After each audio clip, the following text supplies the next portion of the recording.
Domingo 3 de abril del tiempo de Cuaresma. Jesús y la mujer adúltera.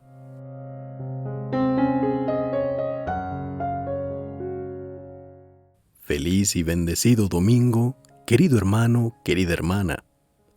En este domingo, el Evangelio nos propone un episodio fascinante: el encuentro de Jesús y la mujer adúltera. Jesús es el que nunca condena, incluso cuando llegamos a ser los más condenables. La mirada de Jesús hacia la mujer adúltera la salvó. La mirada del amor divino y eterno otorgó la liberación a aquella que había sido condenada por la sociedad. En oración podemos traer sobre el altar eucarístico toda la vergüenza y la culpa de nuestras vidas. Y al recordar esta lectura de misericordia, escuchar las palabras de Dios que dirige a cada uno de nosotros: yo no te condeno. Escuchemos las lecturas de este día.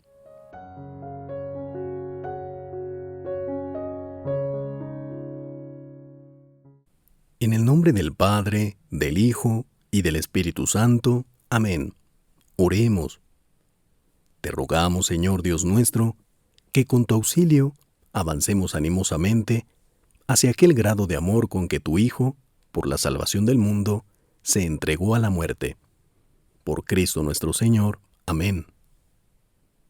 Primera lectura del libro del profeta Isaías, capítulo 43, de los versículos 16 al 21. Esto dice el Señor, que abrió un camino en el mar y un sendero en las aguas impetuosas, el que hizo salir a la batalla a un formidable ejército de carros y caballos, que cayeron y no se levantaron, y se apagaron como una mecha que se extingue. No recuerden lo pasado, ni piensen en lo antiguo. Yo voy a realizar algo nuevo. Ya está brotando. ¿No lo notan? Voy a abrir caminos en el desierto, y haré que corran los ríos en la tierra árida. Me darán gloria las bestias salvajes, los chacales y las avestruces, porque haré correr agua en el desierto y ríos en el yermo, para apagar la sed de mi pueblo escogido. Entonces el pueblo que he formado proclamará mis alabanzas. Palabra de Dios. Te alabamos, Señor. Del Salmo 125 respondemos: grandes cosas has hecho por nosotros, Señor. Cuando el Señor nos hizo volver del cautiverio, creíamos soñar. Entonces no cesaba de reír nuestra boca, ni se cansaba entonces la lengua de cantar. Todos: grandes cosas has hecho por nosotros, Señor. Aún los mismos paganos con asombro decían: grandes cosas ha hecho por ellos el Señor. Y estábamos alegres, pues ha hecho grandes cosas por su pueblo el Señor. Todos: grandes cosas has hecho por nosotros, Señor. Como cambian los ríos la suerte del desierto, cambia también ahora nuestra suerte, Señor, y entre gritos de júbilo cosecharán aquellos que siembran con dolor. Todos: grandes cosas has hecho por nosotros, Señor. Al ir, iban llorando, cargando la semilla. Al regresar, cantando vendrán, cargando sus gavillas. Todos: grandes cosas has hecho por nosotros, Señor. Segunda lectura de la carta del apóstol San Pablo a los Filipenses, capítulo 3, de los versículos 7 al 14. Hermanos, todo lo que era valioso para mí, lo consideré sin valor a causa de Cristo. Mas aún pienso que nada vale la pena en comparación con el bien supremo, que consiste en conocer a Cristo Jesús mi Señor, por cuyo amor he renunciado a todo, y todo lo considero como basura, con tal de ganar a Cristo y de estar unido a Él, no porque haya obtenido la justificación que proviene de la ley, sino la que procede de la fe en Cristo Jesús, con la que Dios hace justos a los que creen. Y todo esto para conocer a Cristo, experimentar la fuerza de su resurrección, compartir sus sufrimientos y asemejarme a Él en su muerte, con la esperanza de resucitar con Él entre los muertos. No quiero decir que haya logrado ya ese ideal o que ya sea perfecto, pero me esfuerzo en conquistarlo porque Cristo Jesús me ha conquistado. No, hermanos, considero que todavía no lo he logrado, pero eso sí, olvido lo que he dejado atrás y me lanzo hacia adelante en busca de la meta y del trofeo al que Dios, por medio de Cristo Jesús, nos llama desde el cielo. Palabra de Dios. Te alabamos, Señor. Aclamación antes del Evangelio. Todavía es tiempo, dice el Señor, conviértanse a mí de todo corazón, porque soy compasivo y misericordioso. Lectura del Santo Evangelio según San Juan, capítulo 8, de los versículos 1 al 11.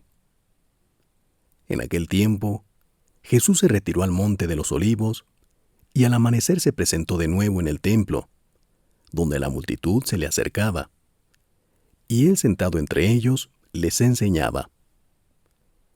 Entonces los escribas y los fariseos le llevaron a una mujer sorprendida en adulterio, y poniéndola frente a él, le dijeron: Maestro, esta mujer ha sido sorprendida en flagrante adulterio. Moisés nos manda en la ley apedrear a estas mujeres. ¿Tú qué dices? Le preguntaban esto para ponerle una trampa y poder acusarlo. Pero Jesús se agachó y se puso a escribir en el suelo con el dedo. Como insistían en su pregunta, se incorporó y les dijo: Aquel de ustedes que no tenga pecado, que le tiren la primera piedra. Se volvió a agachar y siguió escribiendo en el suelo. Al oír aquellas palabras, los acusadores comenzaron a escabullirse uno tras otro, empezando por los más viejos, hasta que dejaron solos a Jesús y a la mujer que estaba de pie junto a él. Entonces Jesús se enderezó y le preguntó: Mujer, ¿dónde están los que te acusaban? ¿Nadie te ha condenado? Ella le contestó: No, Señor. Y Jesús le dijo: Tampoco yo te condeno, vete y ya no vuelvas a pecar. Palabra del Señor. Gloria a ti, Señor Jesús. Meditación en torno al Evangelio. Los escribas y fariseos se acercaron a Jesús para ponerlo a prueba, para tenderle una trampa, como en otras ocasiones. La ley de Moisés dejaba claro que toda mujer adúltera debía morir. Si Jesús lo aceptaba, ponía en entredicho todo su mensaje centrado en la misericordia de Dios. Por otro lado, si Jesús no aceptaba la muerte de aquella mujer adúltera, iba a quedar mucho peor, porque se estaría rebelando contra la mismísima ley. La situación es tensa, es dramática. La mujer puesta en medio de la gente, quizá llorosa o quizá simplemente paralizada, mira alrededor. La gente que escucha a Jesús se queda en expectativa. ¿Qué responderá el Mesías? Los escribas y fariseos, con una sonrisa torcida, se felicitan por la trampa que han tendido contra Jesús. Pero el Maestro Divino, en cambio, como si la cosa no fuera con él, se agacha y se pone a escribir en el suelo. Los escribas y fariseos seguramente se impacientaron, y casi con toda certeza le preguntaron: ¿Por qué no respondes? Necesitamos una respuesta. ¿Qué es lo que escribes en el suelo? Jesús, pasando unos minutos, se incorporó y expresó una de sus frases geniales que fue a la médula del asunto. El que esté libre de pecado, que tire la primera piedra. Y de nuevo, comenzó a escribir en el suelo. Los acusadores recibieron el impacto de las palabras de Jesús y quizá también de su gesto. Pero, ¿por qué comenzaron a marcharse? Habían llevado ante Jesús a una mujer que era, con toda evidencia, una pecadora. No se trataba de juzgar un caso ambiguo. La ley de Moisés no daba lugar a dudas. Estaban esperando para ejecutarla, pero un simple gesto de Jesús y una breve frase les volvió todo al revés. Jesús no entró a discutir la ley ni la condena, tan solo les pidió que se interrogaran sobre su propio pecado. Quizás sea por eso que los más viejos se dieron cuenta antes que los jóvenes. Ellos habían tenido una vida más larga y más posibilidades para pecar. Sea como sea, acabaron marchándose todos hasta el último. Jesús es el único que tiene auténtica autoridad para condenar a la mujer, pero decide no hacerlo. Y lo mejor es que tampoco acepta el pecado, pues él mismo le indica que a partir de ese momento no debía pecar más. Pero a Jesús no le da igual el pecado. El perdón no es tan sencillo como decir no pasa nada.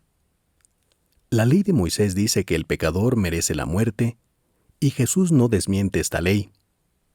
Él bien sabe que el pecado nos destruye interiormente, deshace nuestra autenticidad y nos convierte en lo que no somos, o sea, nos hace inhumanos. Además, Él sabe que el pecado deja restos y que se puede convertir en un hábito destructivo. Por eso, pues, pongamos mucha atención en este detalle. Jesús no le dice a la adúltera que no pasa nada. No le da una palmadita diciéndole, estas cosas se arreglan fácilmente. No, definitivamente no. Jesús no niega que ante la ley humana, la mujer merezca una condena. Ella la merece ciertamente, pero Jesús la perdona. El perdón de Jesús es un acontecimiento nuevo, supone un cambio, una fractura en la vida de la pecadora. Es precisamente ese perdón, un acontecimiento transformador, que hace posible que la mujer ya no peque más. Es la gracia de Dios que viene a nuestra vida para hacer posible el arrepentimiento.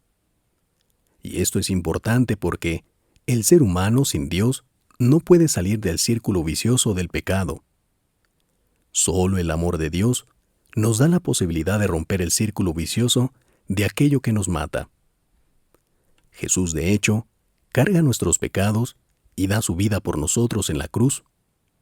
La muerte y resurrección de Jesús es el auténtico punto de inflexión del episodio bíblico que se nos presenta en el Evangelio. Es aquello que se nos invita a reflexionar, pues la muerte de Cristo por nosotros es la muestra más grande y maravillosa del amor y la misericordia de Dios por cada uno de nosotros. Pidamos en este domingo al Señor que disponga nuestro corazón a la escucha de su palabra. Pidámosle que nos haga dóciles a sus enseñanzas y pidámosle que nos haga experimentar su misericordia y su perdón en todos los momentos de nuestra vida. Feliz y bendecido domingo. Soy el Padre Rafa, recibe mis bendiciones y te espero en la próxima entrega.